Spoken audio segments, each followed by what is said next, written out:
of alternativeness.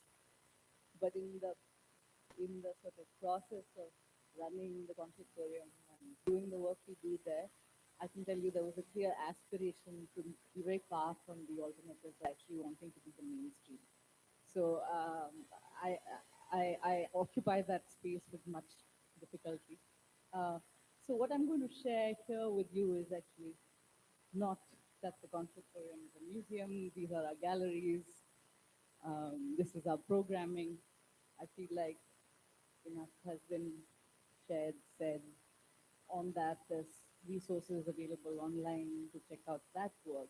But what I want to actually share with this room today comes from a place of vulnerability, of having done some kind of infrastructuring, not knowing where we were heading, particularly, um, doing some good things, making some mistakes. But this is really a reflection, and therefore they're just 10 for 10 years.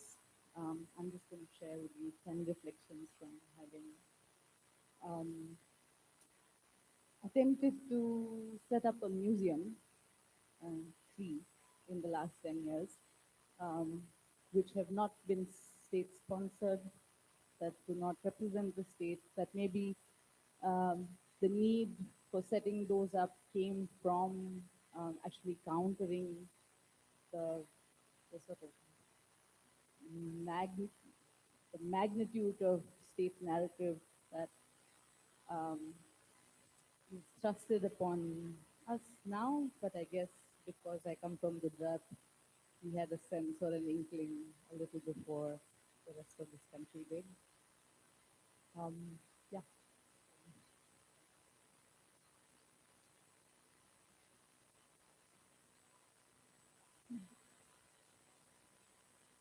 Um, well, this is a thematic map of Ahmedabad, and there's a river, no? The Sabarmati. And the Sabarmati seemingly divides the city into two parts. Um, it divides the city into all kinds of binaries, into the developed, not so developed, in the majority, in the minority.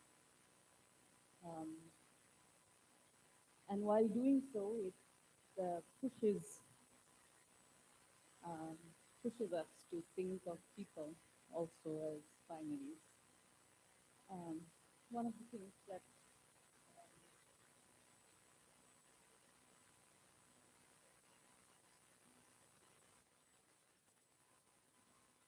one of the things that we learned in the process of setting up the conservatorium was this question of difference and what does it mean to build a infrastructure that's not relying on this value of like-mindedness, which seemingly becomes the bed for collaboration, collaborative practice. At least it seemed like in last 10 years ago that we were entering a space where collaboration happened because you were like-minded on certain matters.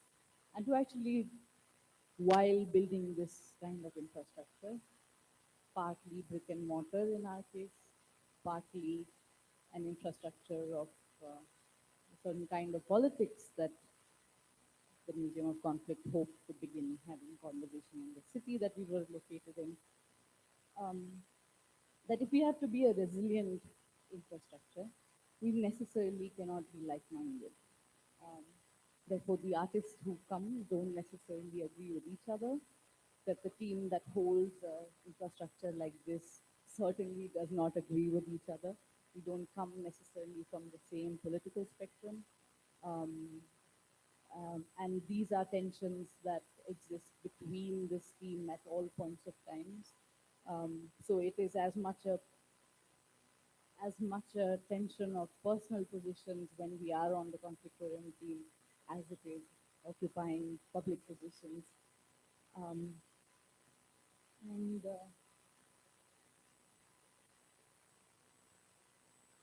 these kinds of differences, um, we were, in some senses, the first time that they really showed up were early on, where we attempted to take exhibition to Kashmir that we had first shown in Ahmedabad, and we were told that these are 62 paintings, and we were trying to look for a space in Srinagar to show them that there was no infrastructure, physical gallery space, um, and so we approached a sort of old factory which had multiple histories of being first a carpet factory, then being a torture center, then being burnt down to being a torture center, um, and now it's hosting like startup businesses. Um, and it was really in this state, and we said, okay, we can probably host 362 paintings there by really Mukherjee. Um, and one of the things that we learned then in, in, a, in a kind of deep way is this framing of being the first or being the pioneering or being the only. Um, what are these frames? How are they important at all to be the first or the only? That they are actually quite, in the long run, tend to be very unproductive categories to occupy. And that the work of infrastructuring can't sustain itself on novelty, that it happened once and it happened, that it will,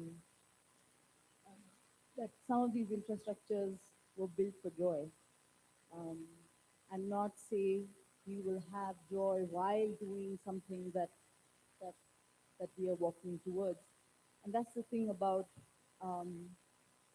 thing about doing active politics. And I really think that the conservatorium, while it does what it does, framed in art practice or cultural practice, at least aspires to do very, very active politics.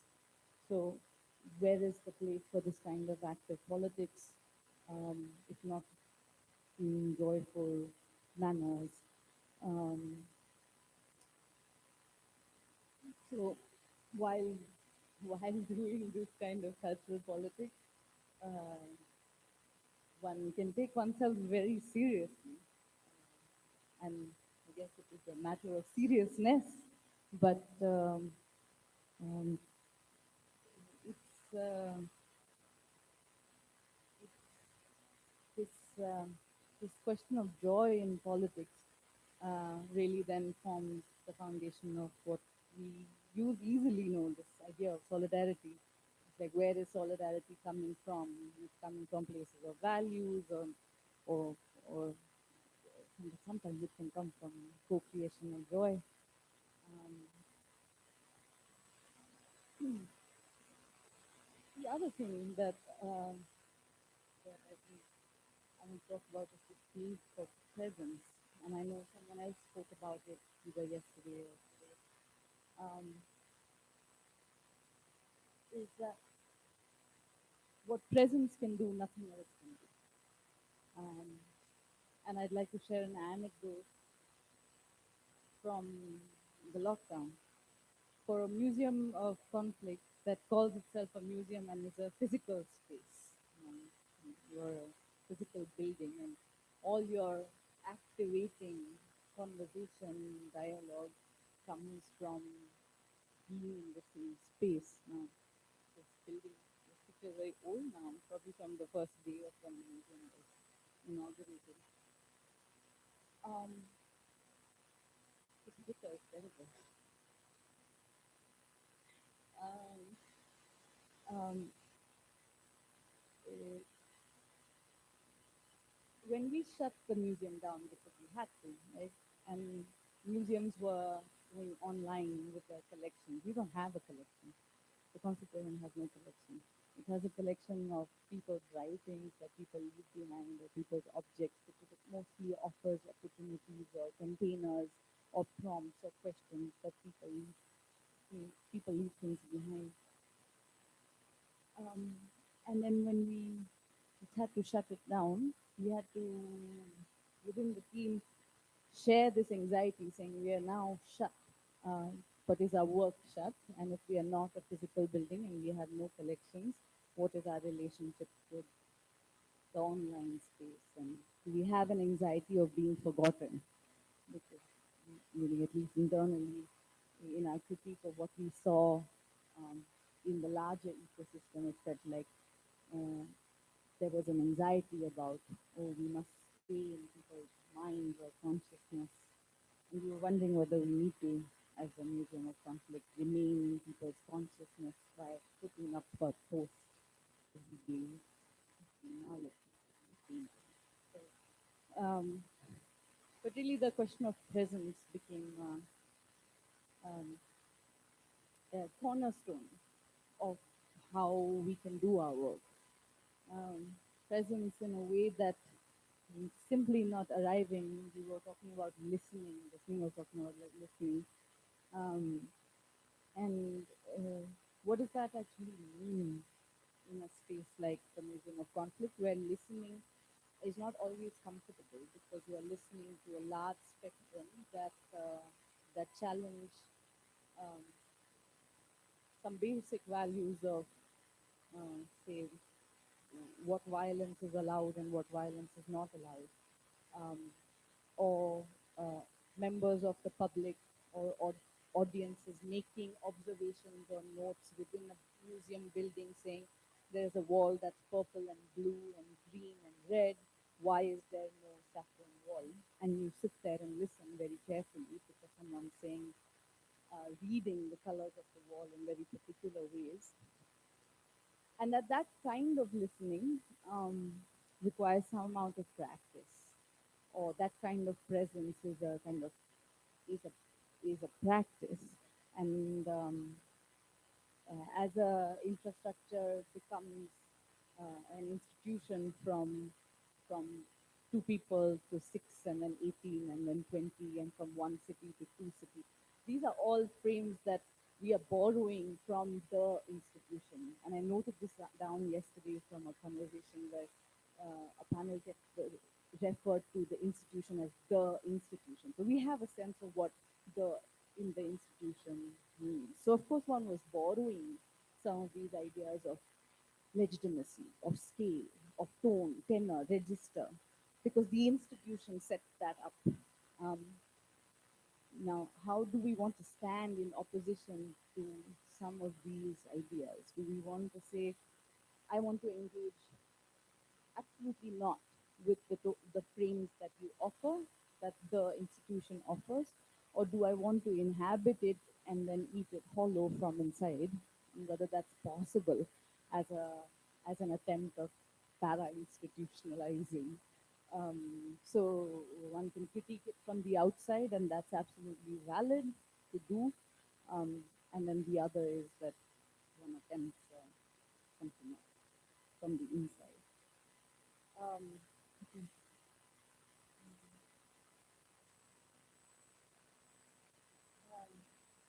The other question that the institution really presents itself is this question of productivity. We are buildings, and we are now to three buildings, and we have this great anxiety that our galleries are empty. For an institution that calls itself a museum, for 20 days between two exhibitions, how can your galleries be empty? Because then are you cheating your audience? Like the audience has traveled, like did some psychological like traversing because they crossed the river, which is the psychological distance that they have with the other side of the river.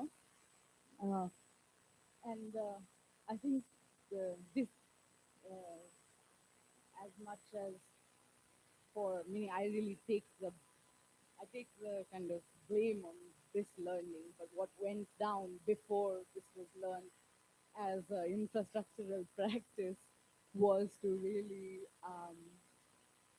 be hyper productive. Because if you are a para institution, you take on this responsibility of being like perfect. You, you are prolific. And so in the first 5 years of the Confictorium, it produced 12 exhibitions a year. Um, and there was not a single day when a gallery could be empty. It was like we had a team that was putting up an exhibition, pulling it down, and putting up the next one simultaneously. Crazy, actually, if you think about it. To today, when we run 3 exhibitions a year, and everybody still thinks it's too much within the team to run these three. But this question of productivity and how resources mobilize themselves, how do we say that, oh, we are valid, we exist, we want to inhabit the institution completely, but do it in our way. We want to take away, we want to take away something, uh, some essential things from what feels the institution, and place something else at the center of it. Build some rest into the institution, build some care into how this infrastructure is imagined and built. The thing about uh, thinking of the Gonfaltorium as a infrastructural practice also comes from being in a political situation where one is reading it really as demolition of infrastructure every day. So then at some point it becomes doubly important to say, okay, maybe one can attempt this kind of para infrastructure in dunya.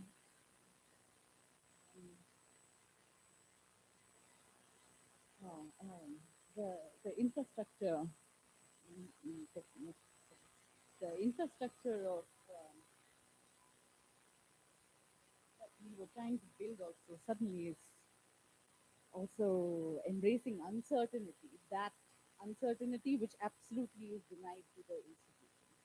That your vision, mission, that where you're going, how you're going to do this has to absolutely be known. There can be no ambiguity about this journey that you are undertaking because you are also undertaking it with public fund, you are also undertaking it with so many people, you are now going to be in a city, and therefore the institution somehow assumes this responsibility of knowing with a certain kind of weight. I mean, there were two options in 2013 when the Constitution and Ahmedabad started. That did we want to be a textbook or did we want to be a museum?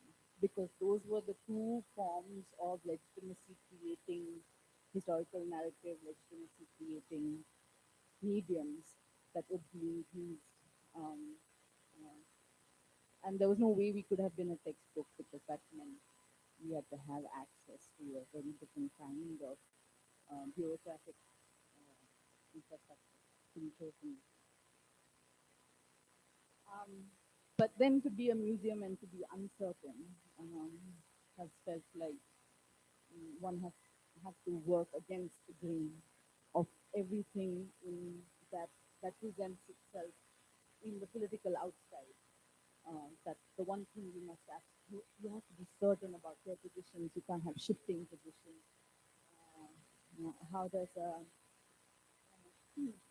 staunchly Ambedkarite person on the team speak to a person who's coming from feminist politics and maybe doesn't share the same exposure, and how do you begin having that conversation and be uncertain that your positions will shift and therefore what the larger infrastructure does will shift as a result of that. Can you go next, please?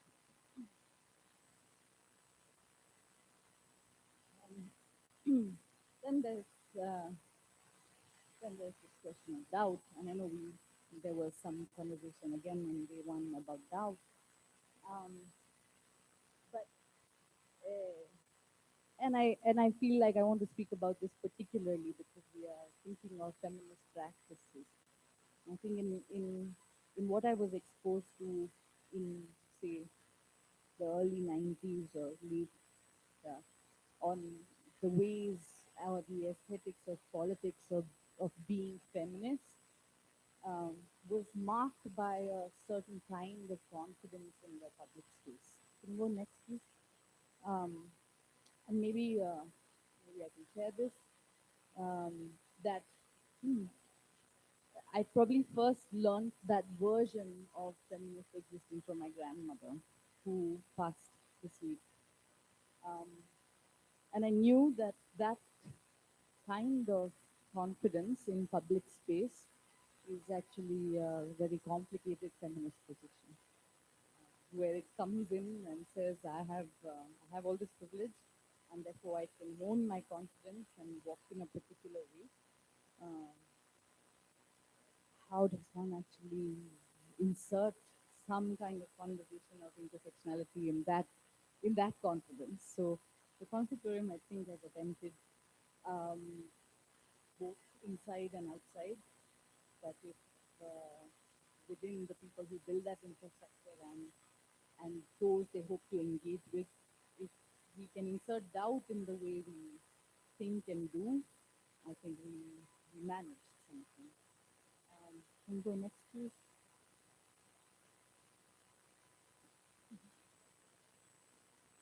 And there's the question of freedom and and fatigue. At that, if one is attempting infrastructuring, then one is also attempting or borrowing some frameworks from the institution. How does one work within those frameworks, but yet turn it around? And one of the first things that goes, can you go next, please? Uh, um, is actually your freedom, because you wrote that proposal, you constructed that timeline, you said, I will work for the next 3 years on this, and this, and then you lost all that freedom that potentially was. And this, anybody who works within the institution knows and suffers. But how does one then build relationships with resources from how do you hone that power as a donor-donee relationship that I would continue to yield my freedom. I think this has been a difficult uphill task, but some of me, it's been an important reflection from the last 10 years. Next.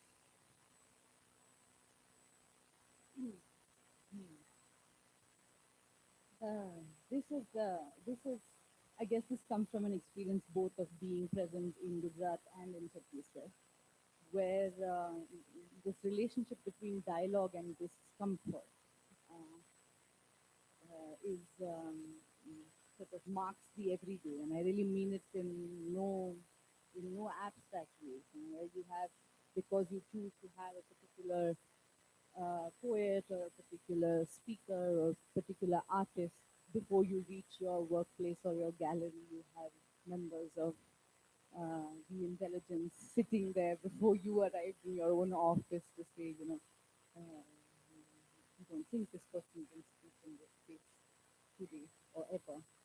Um, and to actually realize that they are our first audiences, those who yield that kind of power and sit there, that if we are not honing any skill in dialogue with those who yield power in uniform, and we have a trick with them every 6 days, we're not getting anywhere. And how do we then be in dialogue with them and somehow build some kind of infrastructure of trust with the most structured power? Meaning, it sounds far from radical to do that, but it really became it's become a practice. I'm saying, how do we know our local intelligence bureau officer? How do we know the guy at the corner jockey, because they are going to show up?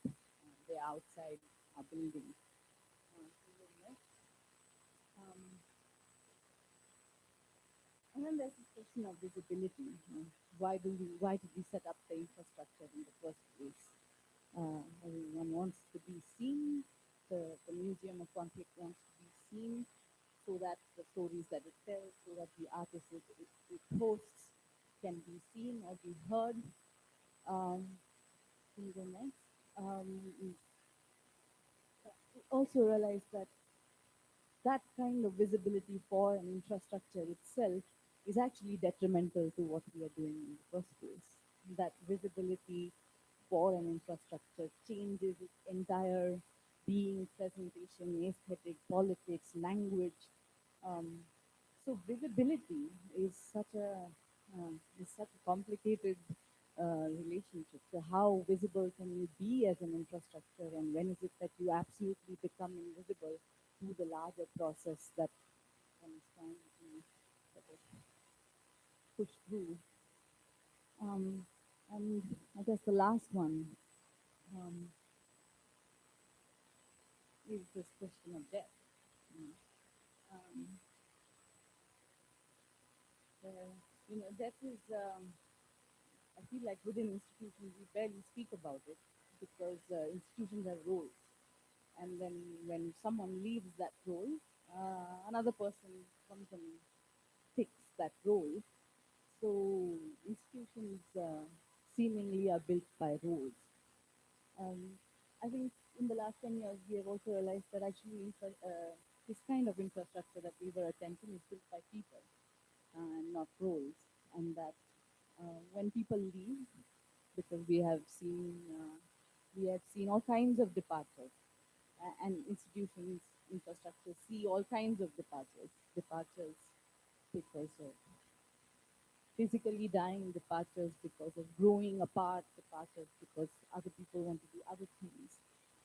But departures are really solemn, and infrastructures could do well to recognize death as as um, as a moment of pause and silence for the infrastructure and what it wants to build within and outside. Um, that we don't need to continue being or doing because we once did it. That other roles can fulfill those. Um, so that has been a good feature uh, for this kind of infrastructure thinking, because it also happened at the constituent often. And then I think every death has marked or shifted something uh, for how we're thinking of this infrastructure. Yeah, thank you.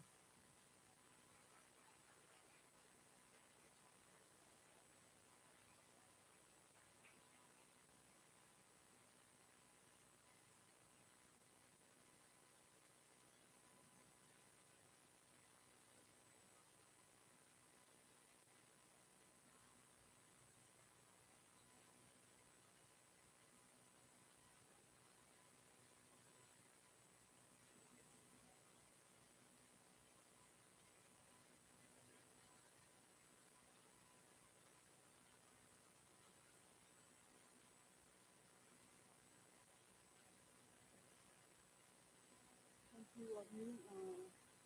Did you also need to absorb that?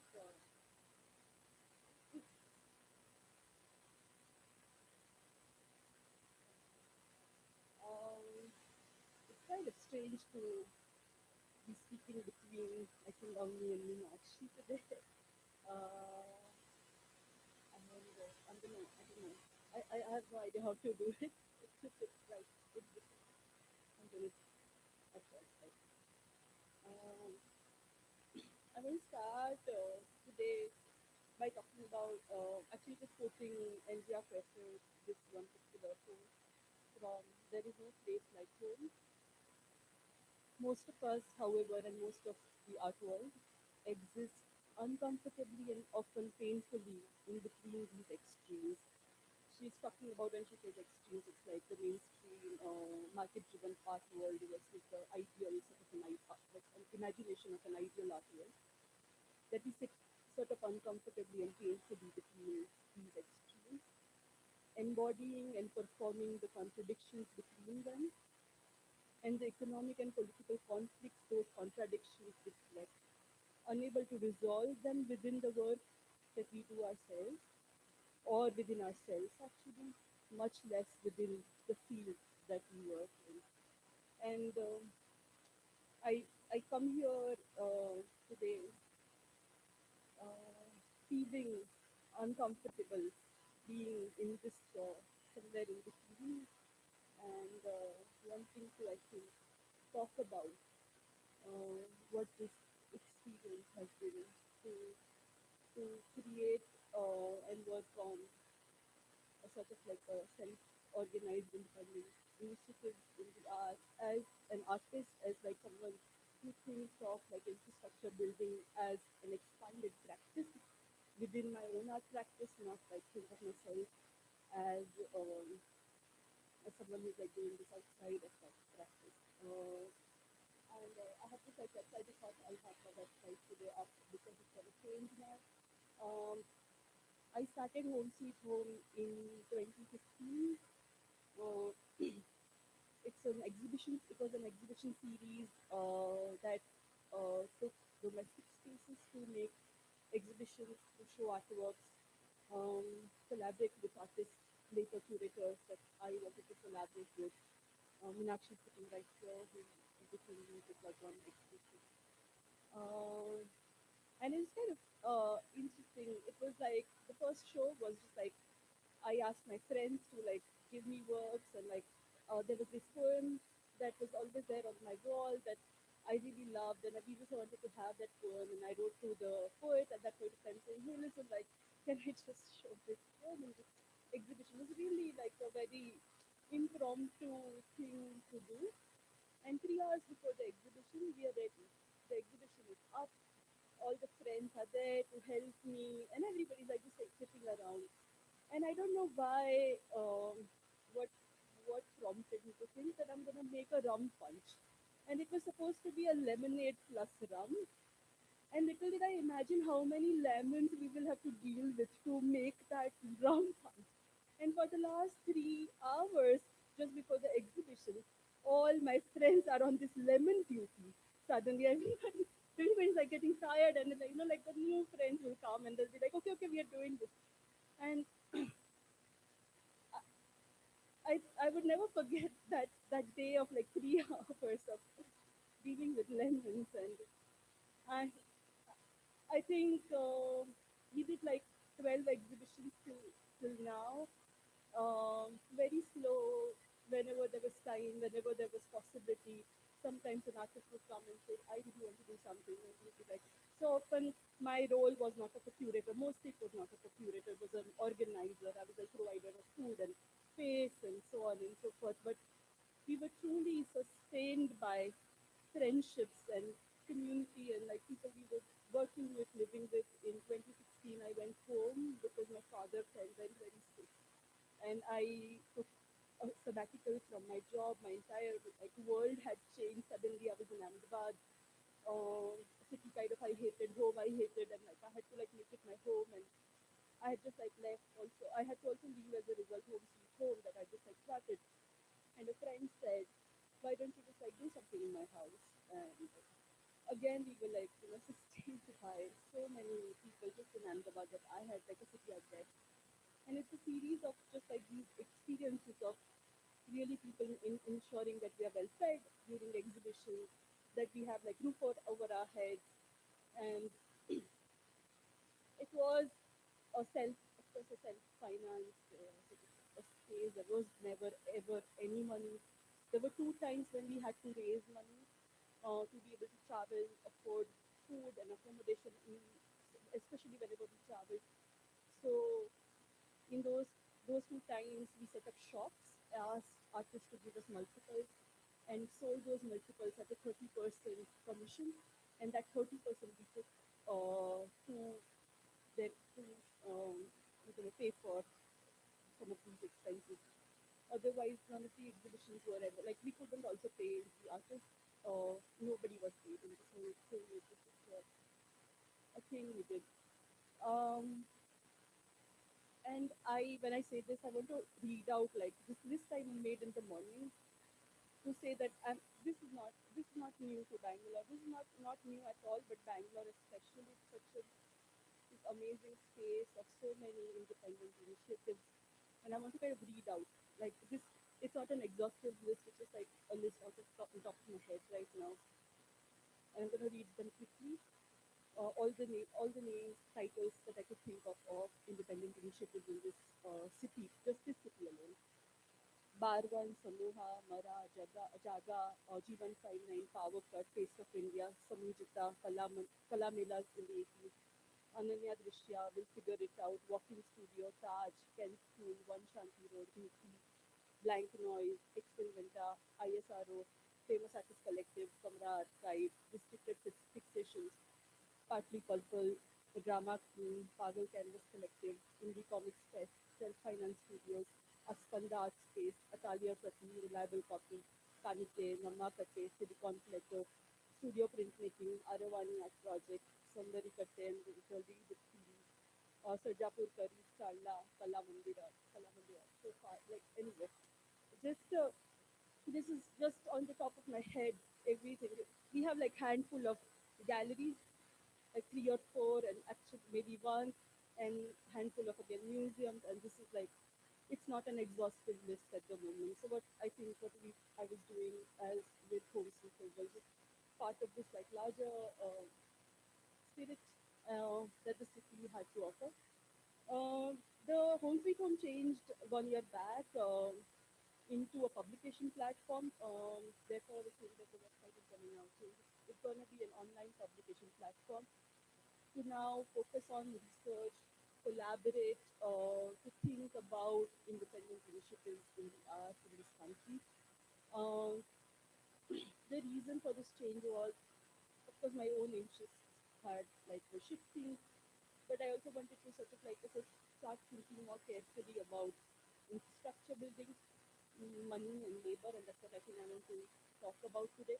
I'm not going to talk about the kind of essays we are going to publish, the kind of interviews we are going to do. You'll see, and I hope you'll engage with the platform uh, in the months to come.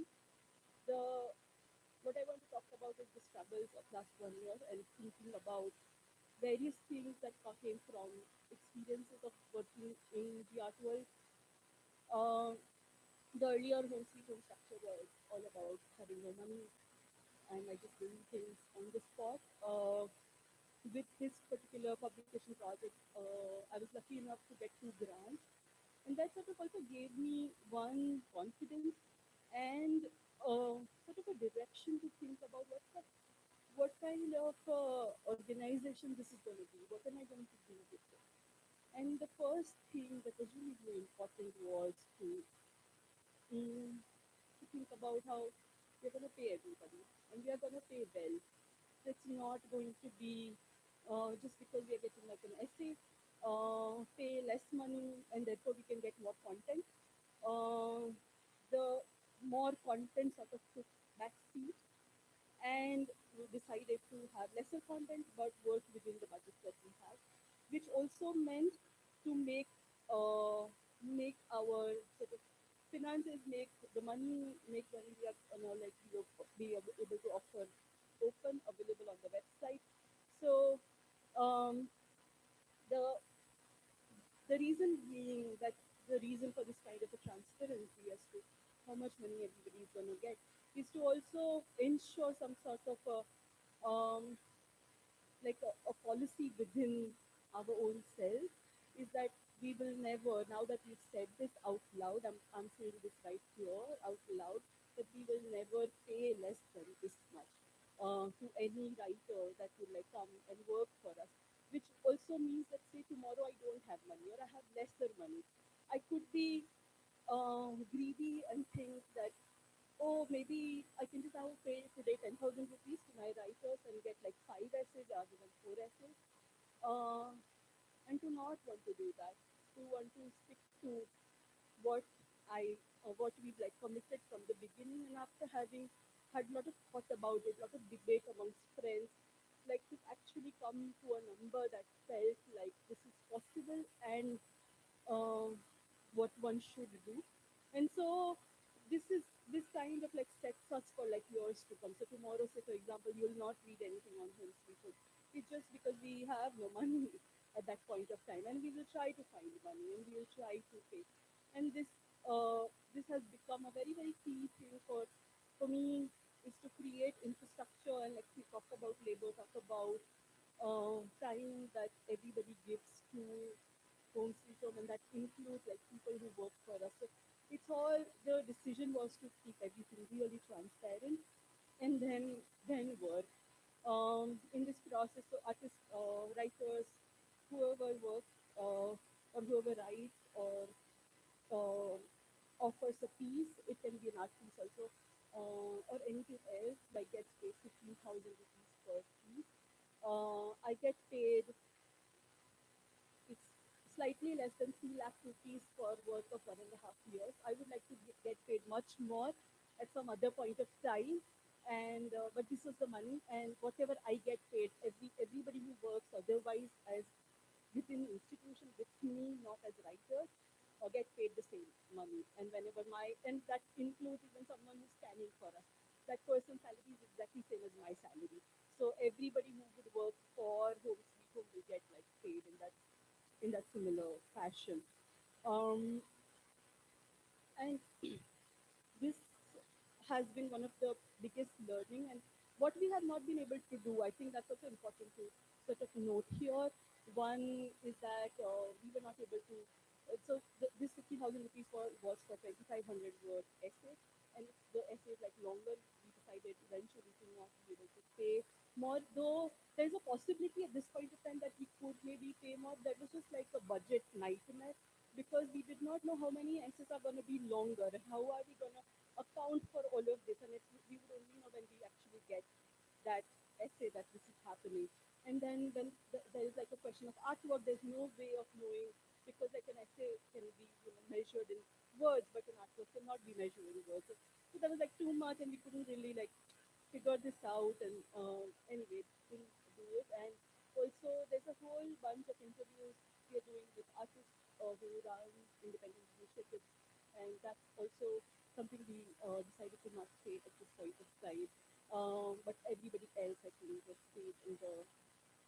And I talk about this because I hope that whoever is like also like thinking of like starting initiatives that has like a grant money, I hope that we are all, because that's the only way to maybe if we ever imagine to have a union to be like to start becoming transparent to begin with, and then we can also hold institutions accountable at the same time.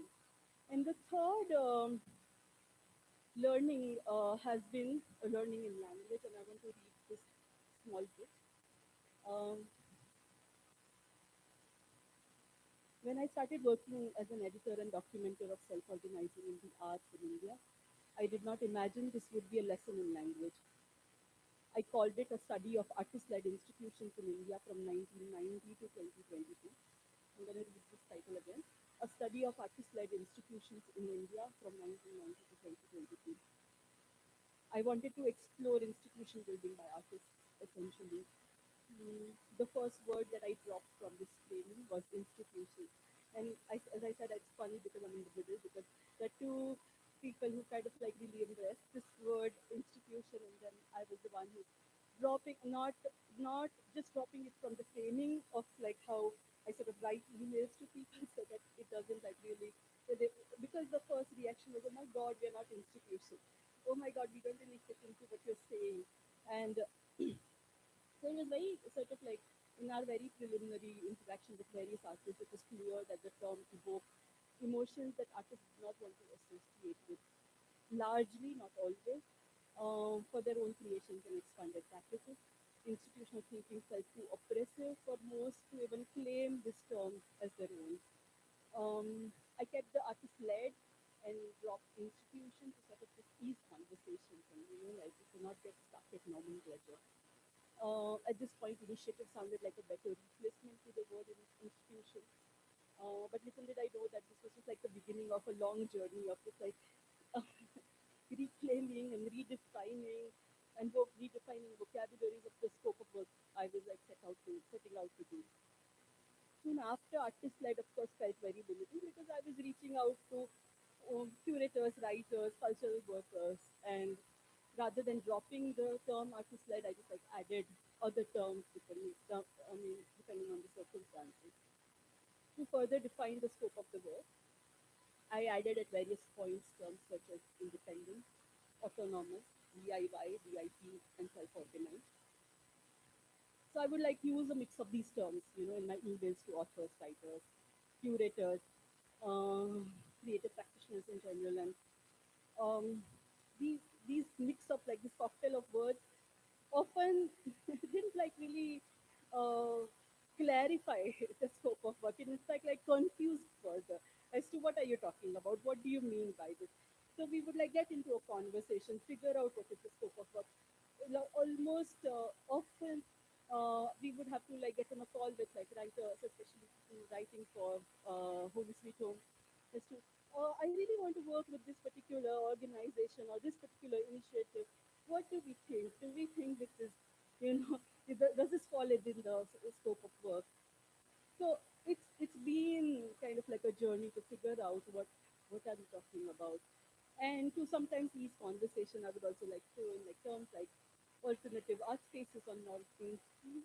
The term alternative evokes sort of all sorts of emotions. Some abhorred it and some loved it, and it was kind of interesting to see how like sometimes like artists would be like, yes, yes, we're totally non-mainstream. We didn't understand what you were asking us before, but yeah, yeah, yeah, we totally understand now what you're saying. And sometimes, of course, it was like, oh, we believe in like being an alternative. Uh, the thing is that either way, it felt like all of this was like a way to communicate without sort of othering multitudes of practices in language that many did not sort of have access to. And so that's what this one year, I think I've read sort of excellent critiques of many of these terms that are sort of easily available to define self-organizing in the arts. And when I say this, so for example, um, in the book Self-Organized, Anne Carlson and Stein Heathcote, I think they talk about how artist-led, non-profit, these are very binaristic um, words, and they're not like really all encompassing. They call it limiting labels, and therefore they use this term self-organizing, which I have also been like borrowing from them very uh, often. Or we are all aware of like the problems of like being independent or autonomous. Are we truly independent? Are we truly autonomous? So on and so forth. So there has been like a lot of critique of all of these terms. Uh, and but there are also like really interesting counter arguments towards these critiques. So what Stein, Hebert, and Anne Carlson said, said limiting labels about like these terms like alternative, artist-led, and I think non-profit. These three terms that they use. This writer Sarah, I don't know how to pronounce the last name. I think Laws. So she refers to this like a framing of limiting labels and says that while that's true, they are like limiting labels. Uh, they're also guiding principles for many practices that have come in last many years. So I think for me, like I've spoken to so many artists over in last 1 year, and I will continue to speak to so many artists in next 1 year, coming year, and I think I sort of find myself torn between these nuanced vocabularies. Part of me want to hold on to them, and part of me want to kind of throw them in the garbage and just like work with whatever comes my way. And I think it's just like this strategy has allowed me to try to listen and understand the demographic and the spaces that I'm working with. And and I just want to end with the last thing. I want to go back to the money conversation. Is that I think this is the first time independent initiatives have sometimes money. Not all of them, almost 99% don't have money. They're all self-funded, but there are independent initiatives that have money, and there are sometimes huge money. The turnover will go beyond 50 lakhs, for example. And when one has that kind of a turnover, there has been this like a conversation amongst us as to how do we now define these initiatives, these independent initiatives. And I think there is artists are sort of professionalizing. They're finding ways of earning money from their own craft, in not by only selling but by doing other things.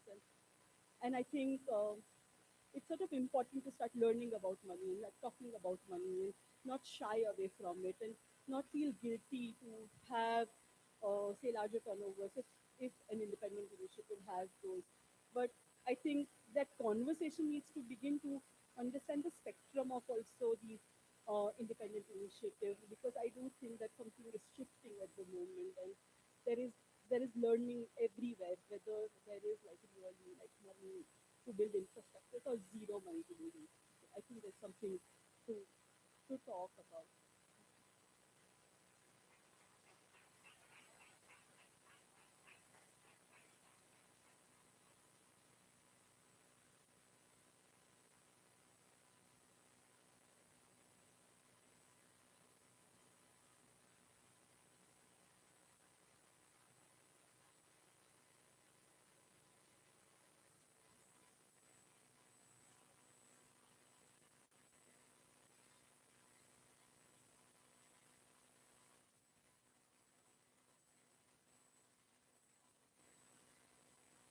everyone holding up last speaker.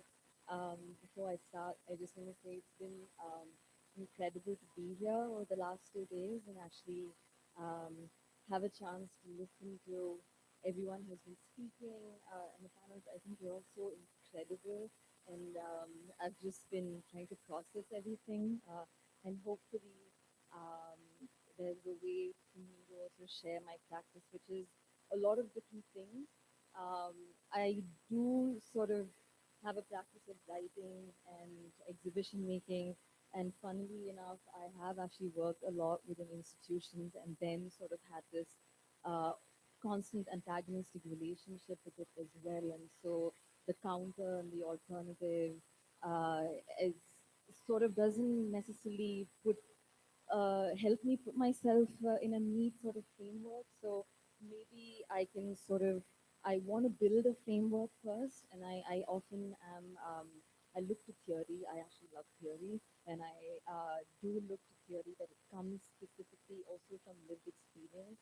Um, to help me articulate certain positions. And then I'll sort of go through a couple of projects or something that rests within my practice, and hopefully you can also make your connections um, uh, in your own way, if you'd like. So I just want to begin. I'm going to read some parts of it because otherwise I tend to ramble also. Um, so I wanted to begin with this image of the Banff Center in Alberta. The center sits on indigenous land as this colonial imagination of an institution that was originally used by the indigenous communities through generations to resolve conflicts and holding peace gatherings. No permanent infrastructure was ever to be built over this land, and yet here we are.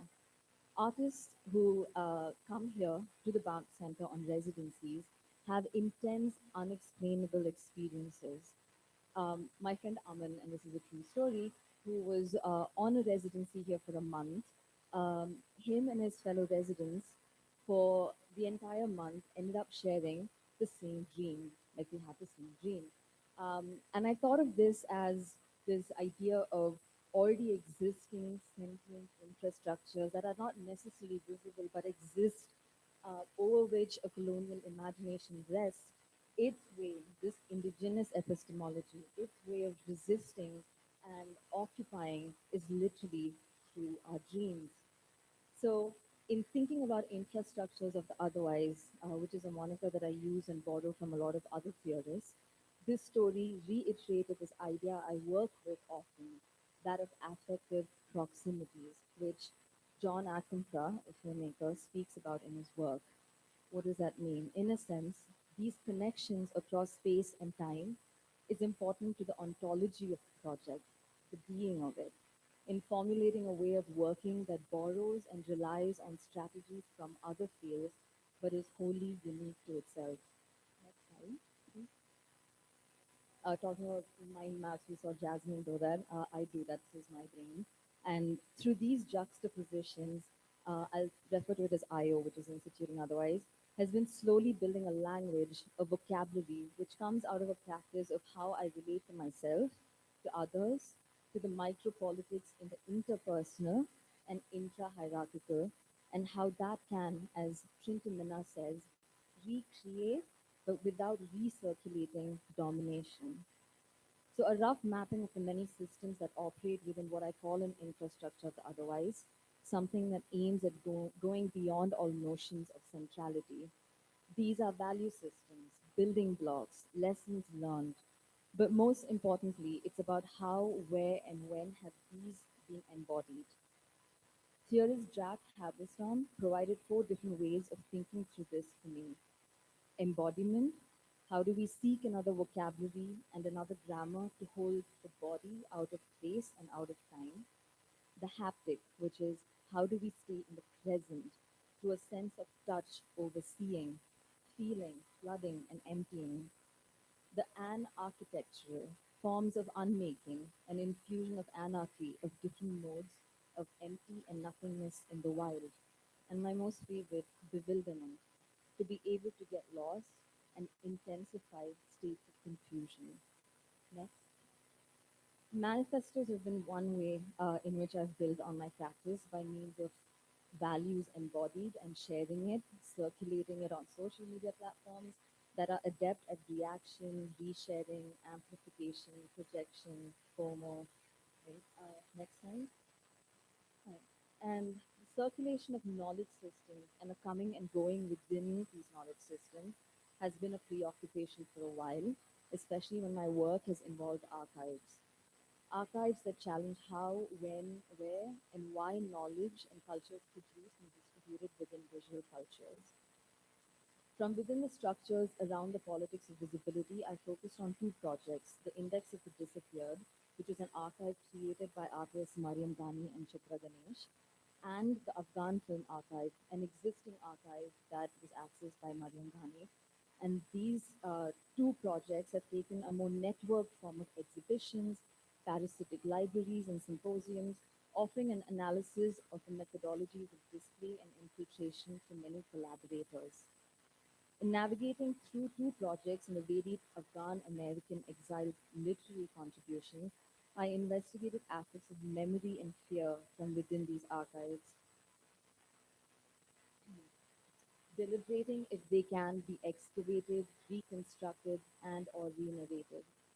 If so, what would they reveal? In expanding the idea of an autonomous coding, theorist Simon O'Sullivan proposes, what might we consider as the variables that constitute existing and alien code, which can then be scrambled and from which a genuinely new form of knowledge production within art can occur? How do we illustrate extractive economies of imperial imagination and its colonization of our unconscious worlds, such as our dream worlds, which, as Sullivan writes, are not part of the dominant regimes and codes of visuality? Hence, the importance of learning to see, or which amounts to the same thing of attending to our own particular production of subjectivity.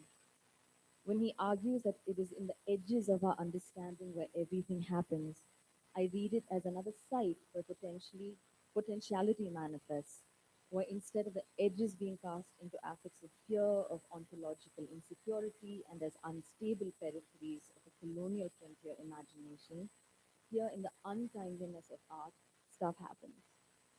So this is an image from the index. In speaking of her work with the index, Ghani refers to her process as an arrangement of vast amounts of insignificant documents in significant ways, such that its importance becomes apparent to the casual viewer.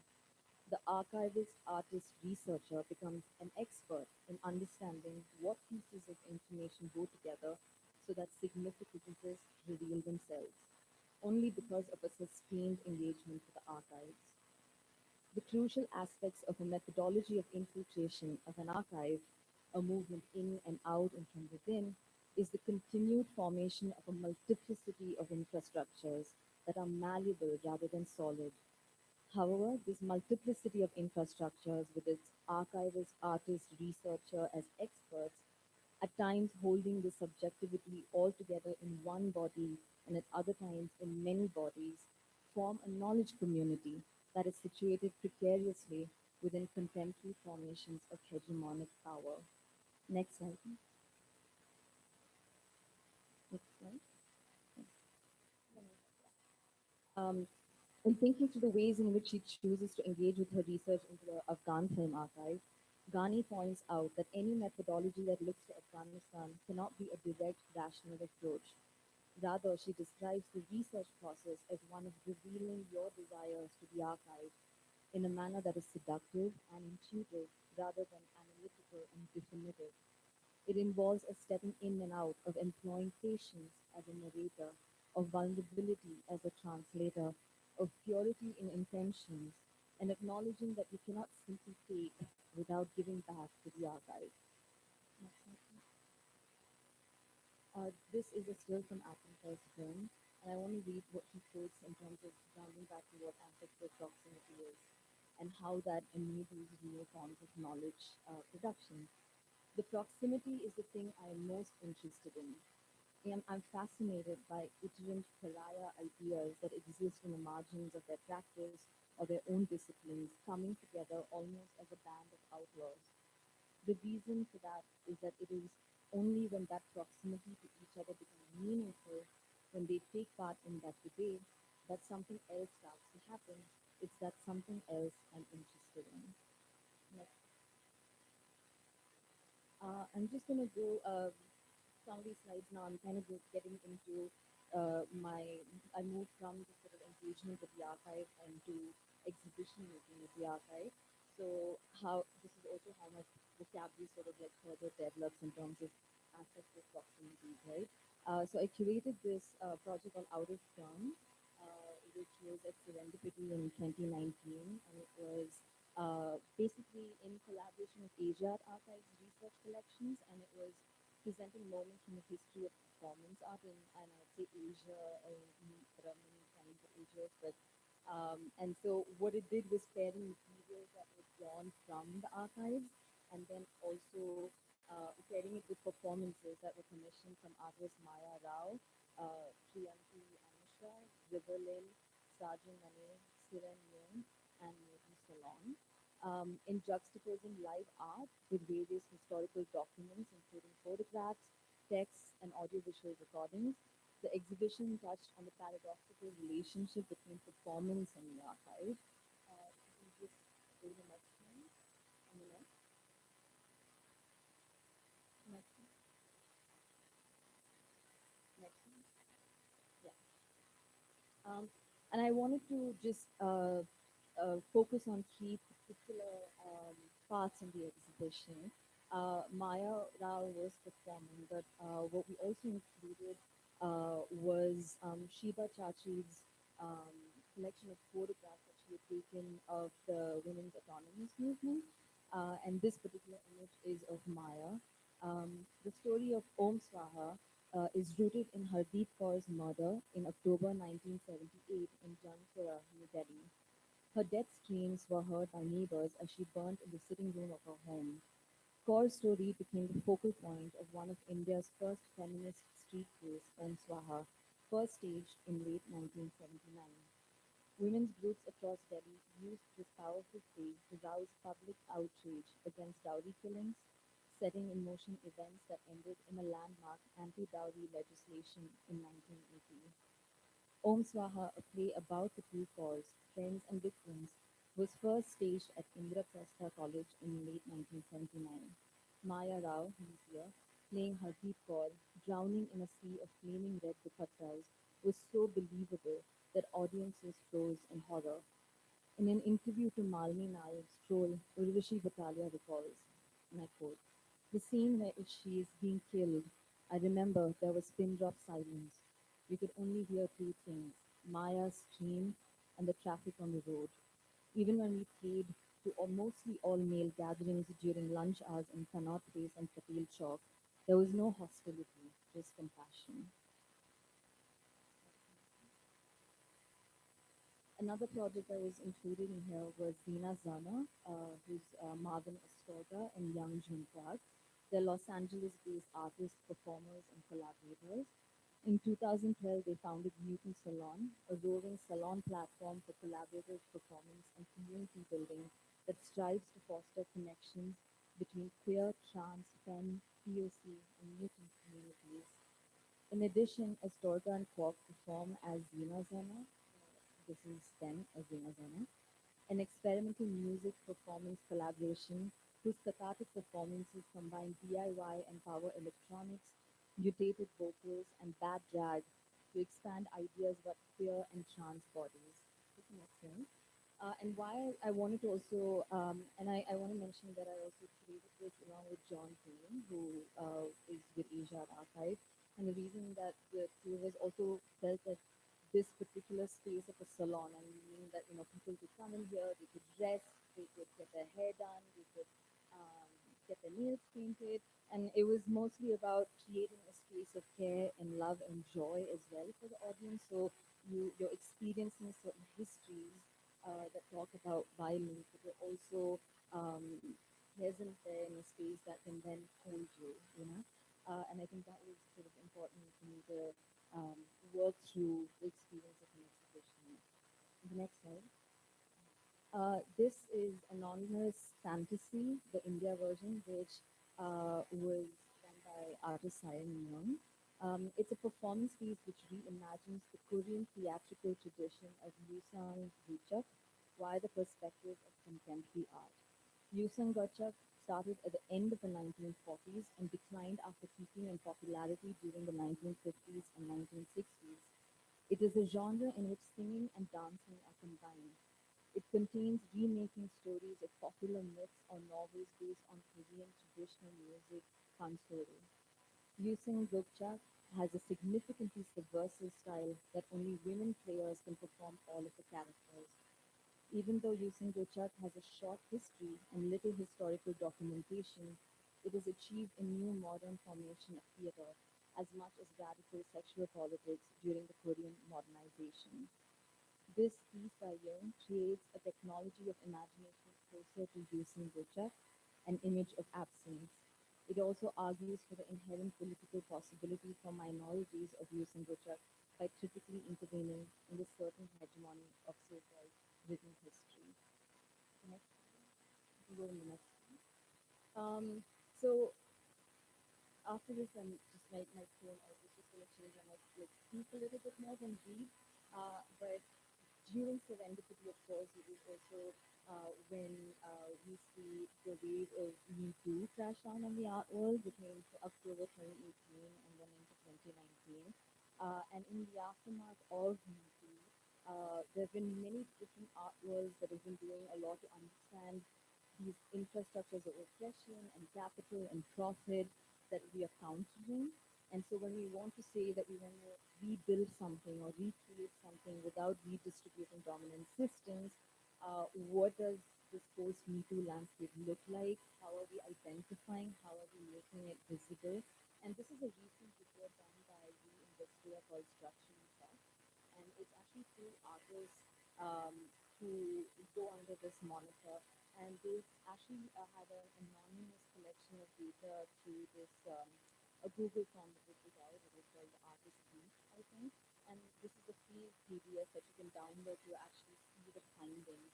And it's sort of the conclusions are really interesting to me because again, in 2019 onwards, the the projects that I was interested in, the spaces that I was interested in working with, also dramatically changed in response to a lot of the visibility around the violences that exist in our old youth. I just want to read out these conclusions because I think they're pretty important, even though they're not really good. It says artists working in the public sector often earn less than minimum wage and sometimes are not paid at all. It is artists in kind work that is subsidizing a financially strapped sector. Artist labor is undervalued and underpaid. Art making is particularly poorly paid. Bad pay for artists leads to a homogeneous and elitist art. Next. So this is a project I did with Chinar and Home Sweet Home right out around after the project that I did with Serendipity. And this whole idea, go to the next slide, please, and the next one. This is here. So this is in my home in Delhi. I don't live here anymore. And I think after the sort of large scale, big production, institutional kind of like curating and exhibition making and going to the archives, I really craved this sort of, and also in the sort of framework of uh, you know the post Me Too world, I felt like doing something within the house with a community of artists and that I trust and love and want to work with was where I wanted to be. So this is one of the projects I did at home. Next slide. And then I did this particular project, which is about bringing together different kinds of alternative spaces, quote unquote alternative. There's G159 from Bangalore, Collector Space from Istanbul, and CNG Apartment from Hong Kong. And it was exhibition making about infrastructures. And then I've been doing online sessions, like inviting different speakers. This is Dominican, who's an anti-caste activist and very active in student politics in EU. So we have this conversation around education and caste and accessibility. So this is during the lockdown. Next slide. I also School of IO, they had a Patreon page, so I was funded by the community, and we just get texts together. So this idea that we can all attend stories, that we don't, we have to come with our lived experience in order to, um, you know, bring our own interpretations to text. So theory is not inaccessible in that sense to unlearn that. Next time. And then I started to also share some of my own archives, and I collect a lot of publications because I have the privilege of travel. And then I would just use, again, friends' apartments to just create exhibitions to share. Yeah. I also had a project space like Anika there in some feminist thing, and what was IO project space. So we collaborated and worked a lot on just that. But this was again a space made of cafe. I paid out of my own pocket, obviously, because I've not really received any kind of funding because nobody understands my practice. And so they're like, I don't know what to do. And so I don't know what plant to apply to. And so, but it's friends and it's a terrible practice to take in my own pocket, but I have to just remember Amba says and Saurabh Mira. Next slide just to show you how the space works. And you can go next. Next.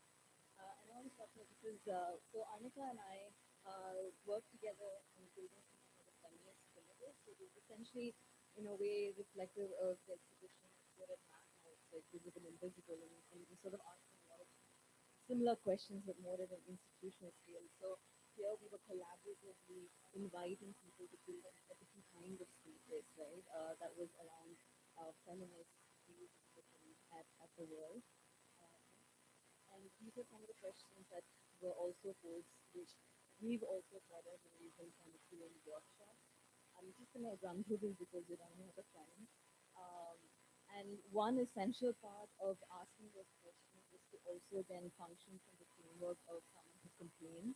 And I've also shared my complaint, whether it is within the context of abuse and exploitation that I have experienced, and how what it meant to create that space for others to also share that.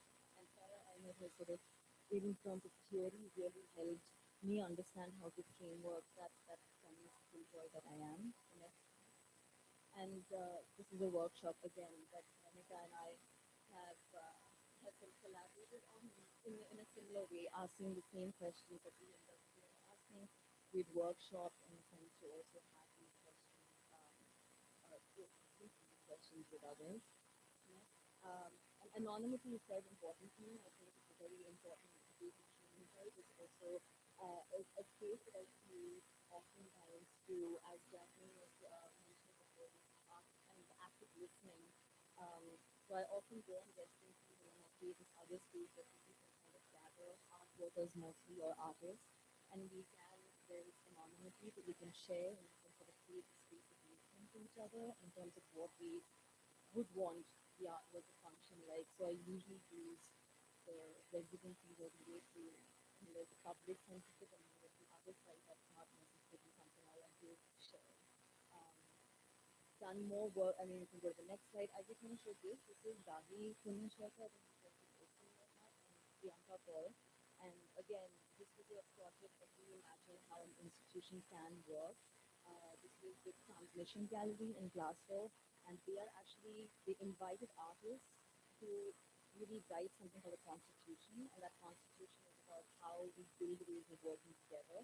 So we've had panel discussions that are public facing, and then also um, other ways of, non-public kind of gatherings, and we just collectively imagine what we can do beyond signature in the institution. Next slide. Also part of the Team Collective's Food Art Research Network, someone told me like, welcome to the story of food. And I was like, I've been eating food for the last couple of years. But obviously food has deeply political implications. And for me as a Southerner feminist, I don't think it's not about, I think I have to sort of navigate that positionality. So for me, the School of IO working collectively is to say how do we work collectively, because we're all part of collectives, we collaborate often, but we don't necessarily set ways of working together. So that's how instituting otherwise a School of IO enfolds itself within other networks. Next slide, so next slide. We've done a bit of writing, we've held events and talks as well recently. And I just kind of go writing. This is my paper without speaking. No, no. Yeah. So this is just where I'm venturing into now. So another sort of space that School of Art is folding into or becoming a part of is archive books, and mostly with looking at publishing as a practice. And I'm quite quite excited about it. The next slide is there. Yeah.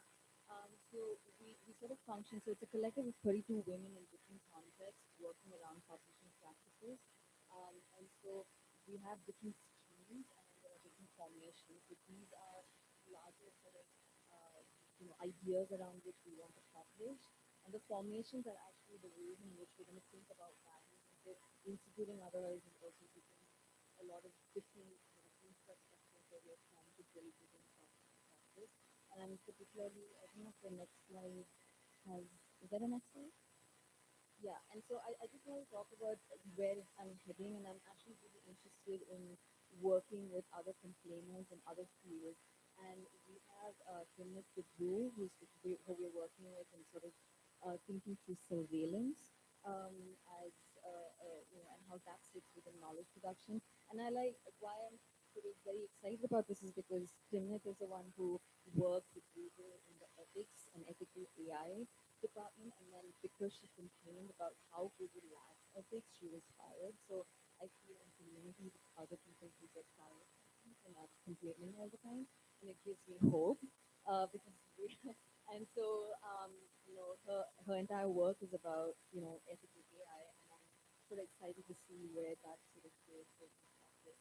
And I just want to end with something fun out because in conclusion, feminism encourages women to leave their husbands, practice witchcraft, destroy capitalism, and become lesbians.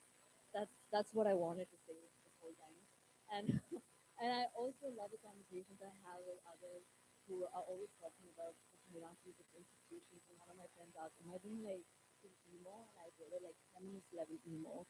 So I feel like if anyone ever tells me I'm too emo, just be a feminist level emo. Thank you.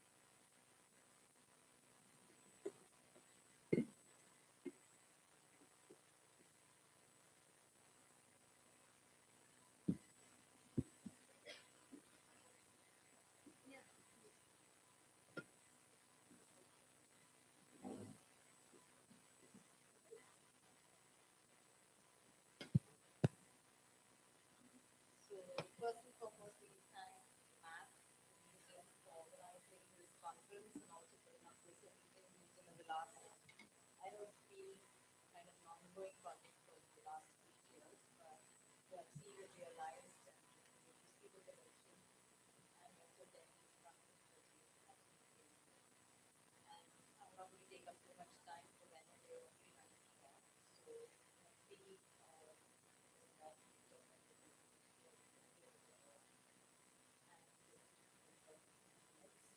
maybe this very last part of the conversation will be fun.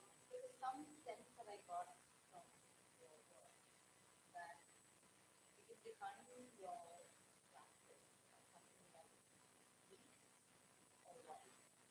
And I don't mean I don't use these words because narrow them, but just the fact that your practice is so wonderful and you are just something that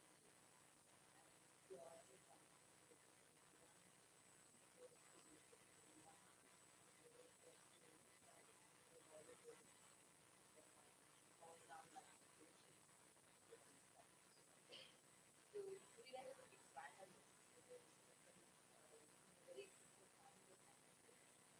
And on the one hand, we would say that you work with other people, but also to do some education well maybe 4 to 5 years. At the same time, something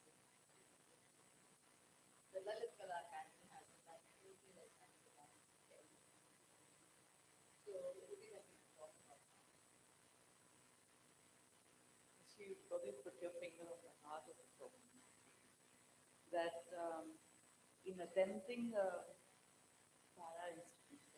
one also inherits the problems of the institution and wants to say that no, you speak in the institution, you will do this differently, but you will do the same mistake in better things. Um, but there is, because I remember back in the day, we was saying, okay, why are we doing a museum? We did a little study on how many museums exist in Ahmedabad and what is the footfall, and we came to an average that in about there are about 27 museum collections come museums plus state museums. The average footfall comes to 14 people annually. That's the kind of footfall we're talking about to an average of now. And then why are you doing a museum? Uh, but we don't show the babies with the basket. And so one still agrees which comes with, if we wrought with the worst kind of problems of different coloniality, of artworks, gatekeeping, structures, everything. Um, and then you commit that there is a faith in the institution, that you have faith in the courts of this country, have some imaginary faith that continues to exist. You keep trying. Um, and so we would keep trying to hold the institution because it holds promise. And that's why we even put in the work of critiquing the institution, because the institution has promise. If it didn't have promise, we would put in the label of critique. So how clearly we have to do it over and over and over again from repetition then forms one of the most important parts of this practice. If you do not repeat it, if you find something new to do always, how do you assert in a new way? I think this is as part of my practice, repetition became a really important part of that.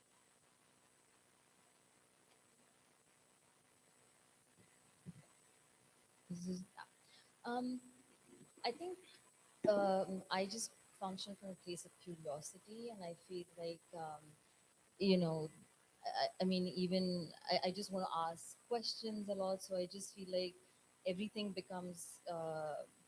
I mean, I don't really think too much about what happens next. I'm really interested in approaching things in an improvised way or intuitively.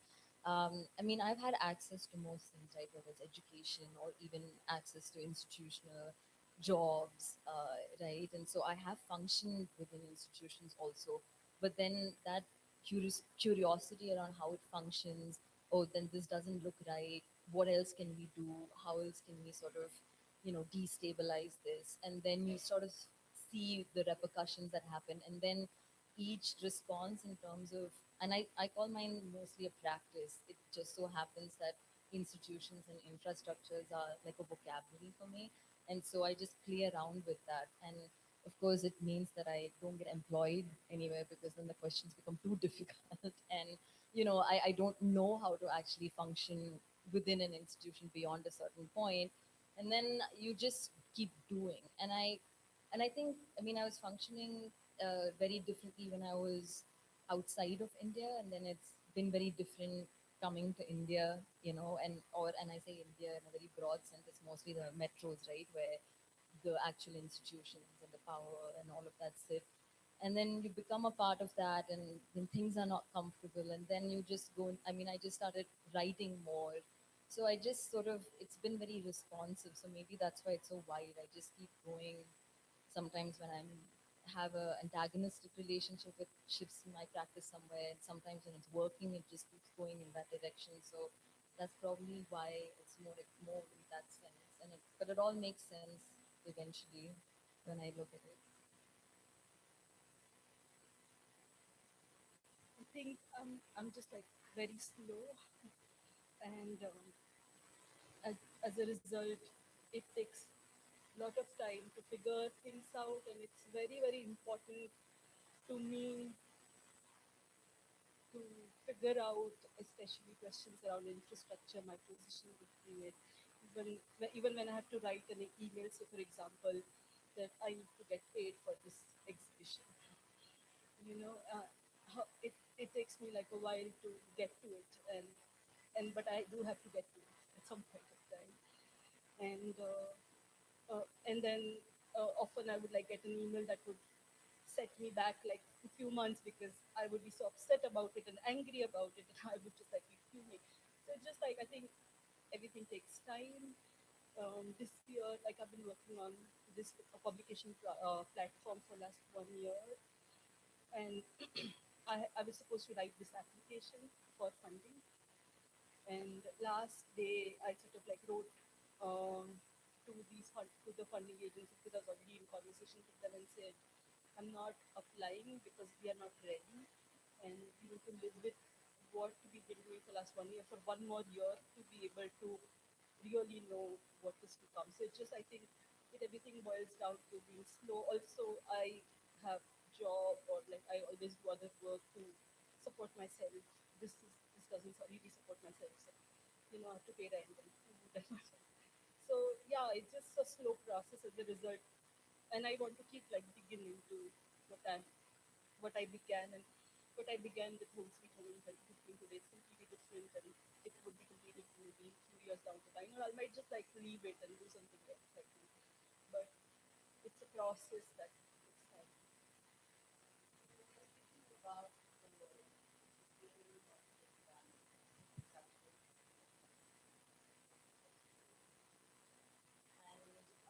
so the question of the divide, sometimes the ways in which the public whether it comes into something or it's really kind of pushing us down what happens sometimes what we but the other question that like money and something that I think it was done. Okay. Yeah. So the question of artistic labor and also money uh, what is it? Because I hear a lot of questions from young people about how unsustainable it is for them to construct plans. But and I've been talking to people within the institution setup about how what kind of salary would you give to an engineer who's just starting out? But why would you not be able to give the same term as somebody in culture? They wouldn't have much work, like competing engineer and like studying doing the rest. So this is a real issue because how does the sector actually grow? How do you even create these kinds of infrastructures without without would you ever expand on that? Because this really was something that was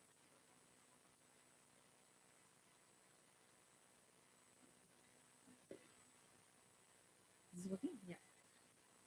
Um, yeah, I want to say that I'm able to do it here because I have privilege of class and caste, right? Like, I mean, I have had access, I have other support systems, so I can have this really interesting conceptual practice with, that sort of flows, and I can, but I know even with all of that access, it was very difficult for me. Like when I had IO project space, for example, like I remember writing for a is it an IFA fund? Is it India Foundation for the Arts? Is that what? Yeah. I mean, it was about alternative practices and counter and all of these words, right?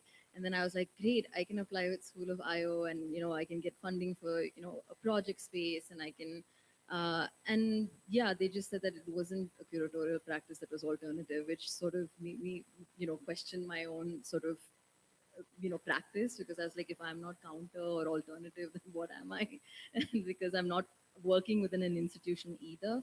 And I mean, I was working within a gallery, getting a salary, and then putting that back into like what I wanted to do outside of it, right? And then when I lost that, when I left the gallery job, or when I was not really working within art institutions here, because I also participate in the Me Too movement. And then after that, it's very difficult for me to like go back and work with certain people or certain institutions. And so I was like, I need to continue. And then I kept paying out of my own pocket, right? Like I'm dipping into my savings. And I was like, if I have to do that, like how does anyone else, really create an alternative? And then it's this, I mean, especially with the funding infrastructure in India, it's mostly, a lot of wealthy elite individuals who set up like some grant or some special award, but they don't take risks. They sort of give the money. Sometimes, I'm not saying everyone, but most of them give it to people who already have a means of production, or can afford to like do work without the support of this funding, like whether it's a I mean, I see that culture in Delhi, whether it's like a Shalini Pasi or whatever else, right? Like they just give it to the most obvious, already big artist instead of someone who might need the funding. And then the pool is so small, and then it becomes competitive, obviously, because what you're telling young artists is that, I mean, yes, all this exploitation exists, blah, blah, blah, but what you really need to succeed is to get gallery representation or be a curator in an institution, because without that, you don't even, I mean, forget other benefits. You're not going to be able to like live or pay rent. And that's also what that study did, right? And since we don't have public funding, I mean, yeah, I just do things in my house or when I can, you know, I, and you collaborate with other people and create your own economies, which again, is still not something that can be sustained. That's where we're at. Yeah, actually, I had this question for Avni as well because the the place where your museum is located and the fact that the kind of politically sensitive work that you're doing means that support and funding and it becomes difficult. And you talked about the police when it comes up and you have the whole the ID at your door. You might do something that's politically not acceptable. How do you deal with these kind of situations? Is that the reason why 10 years down the line, I know you have the pandemic that shut down the museum, but it hasn't. Okay, so it's not you. So what has happened? Yeah, the man has left. Right. So it's only I who do Okay, right. constituent director. I am the new director, younger, less tired than I am. So nothing's happening to the conflict. But I can make a comment and a connection between the two. I think when I earlier said that, I really occupy this position of being in the margins with some angry difficulties. I do not want to stand on the margins as far as this conversation on conflict in the West Gujarat needs to happen. That was my aspiration as someone who grew up as a 10, 12-year-old to see a city decimated in violence and have nowhere to go to process that. Meaning that is what shaped who I became. Um, I also don't come from a legacy of money or wealth. Grandfather did. So, but I have seen over the years within the family, a generation after maybe two generations having built institutions. So I come from that kind of privilege of having seen people build institutions. So for me, but very far from the arts. None of them work in the arts or culture, and for me, it became a pressing urgency that if we were attempting to run organizations, that we will need to find the money, and whatever it takes to find this money. The first year of the conflictorium, we did bake sales, and the budgets of the conflictorium were 3 lakhs a year. 10 years down the line, we must to execute our full program raise a crore a year.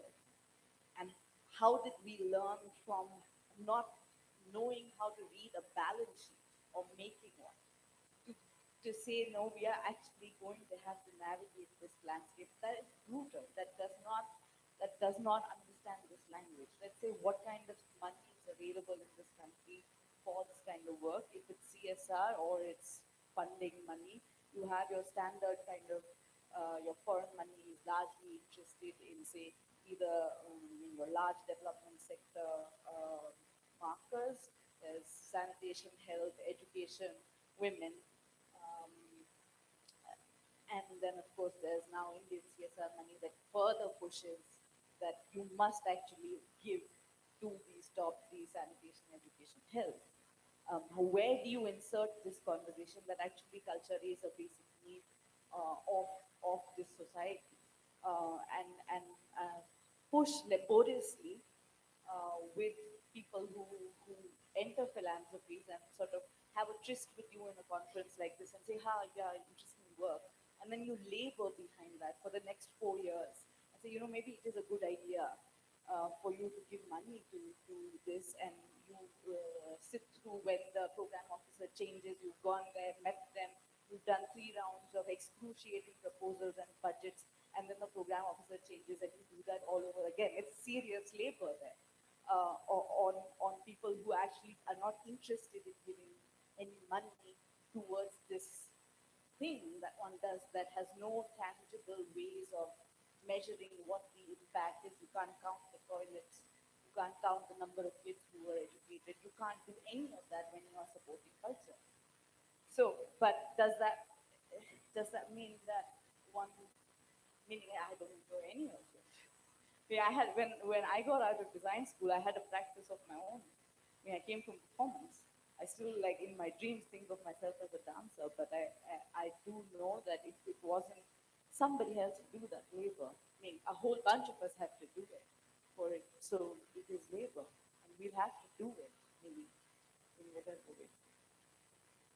And just as a, so I know you're waiting, but just this bit on state agencies, because state agencies at this moment are very interested in money and who's getting money, and they're very interested that those who, they must not get money. So it's not simply about money being available. The little money that is available is impossible to receive because our state is very good at this disabling. Absolutely. I also want to kind of add to like I the think we have to close Oh, okay. because the performance, there's a performance after this. Just a, yeah, quick comment. I just want to like basically say that one private money is also equally huge problem at the moment, and we also have to rely on just like private money now in India. And the second biggest problem I feel is there's this big contradiction in the art world around money. One, we totally hate it, and second, we totally love it. So like say like a painting would get sold for $2.5 million or something like that. It's great, wow, and then art education institution, there isn't a single course, for example, on how do you handle money, what is money, like how are you going to invest your money, so on and so forth. And so like when I graduated 10 years back, I was like full of these ideas. Oh, I'm never going to earn money. Oh, I want to do this and that. And 10 years down the line, I'm like looking at my 10 years and I'm like just thinking, oh my God, what, what fuck? Like,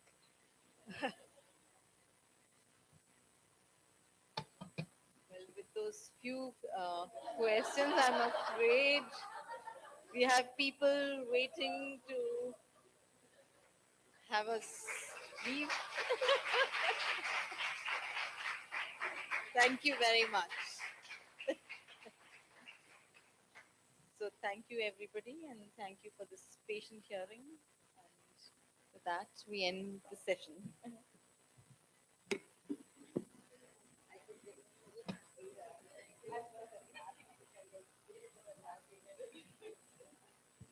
We are terribly out of time, and I know Anuja is sweating already.